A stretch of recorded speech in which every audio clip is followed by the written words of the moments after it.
नमस्कार. पाहूया राज्यातील आजचा हवामान अंदाज म्हणजेच 27 मे 2026चा सविस्तर हवामान अंदाज.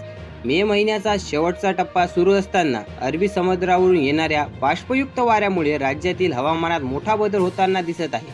एकीकडे उन्हाचा चटका कायम असताना दुसरीकडे मान्सूनपूर्व पावसाचा जोर वाढण्याची शक्यता हवामान खात्याने वर्तवलेली आहे. पाहूया सविस्तर वृत्त. पश्चिम महाराष्ट्र आणि कोकण येलो अलर्ट आणि वादळी वारे. पश्चिम महाराष्ट्र, पुणे, सातारा, सांगली, सोलापूर आणि कोल्हापूर जिल्ह्यांसाठी उद्या येलो अलर्ट जारी करण्यात आले आहे. दुपारनंतर वादळी वाऱ्यासह आणि विजांच्या कडकडाटासह जोरदार पावसाची शक्यता आहे. वाऱ्यांचा वेग हा ताशी 40 ते 50 किलोमीटर वेगाचे वारे हे वाहण्याची शक्यता वर्तवण्यात आली आहे. कोकण किनारपट्टी, मुंबई, ठाणे, रत्नागिरी भागात हवामानातील दमटपणा कमानीने वाढेल. त्यामुळे कमाल तापमान 34 अंश सेल्सिअस ते 36 अंश सेल्सिअस असेल, तरी उकाडा जास्त जाणवेल. संध्याकाळच्या सुमारास हलक्या सरी कोसळू शकतात.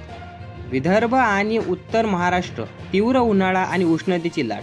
विदर्भ, नागपूर, चंद्रपूर, अकोला, अमरावतीमध्ये उष्णतेची लाट उद्याही कायम राहील.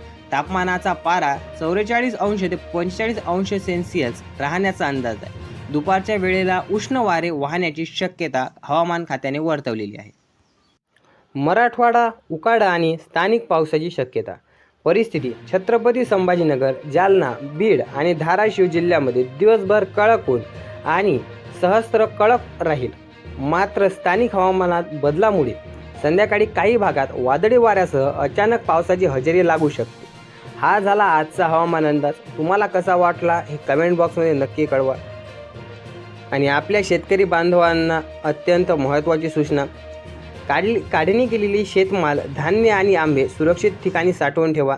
अवकाळी पावसाचा फटका बसू शकतो. विजेच्या कडकडाटांना इलेक्ट्रॉनिक वस्तूचा वापर टाळा आणि आपल्या जनावरांना सुरक्षित ठिकाणी बांधा. ही आपल्या सर्वांना माझ्याकडून नम्र विनंती. चला भेटूया पुन्हा एकदा.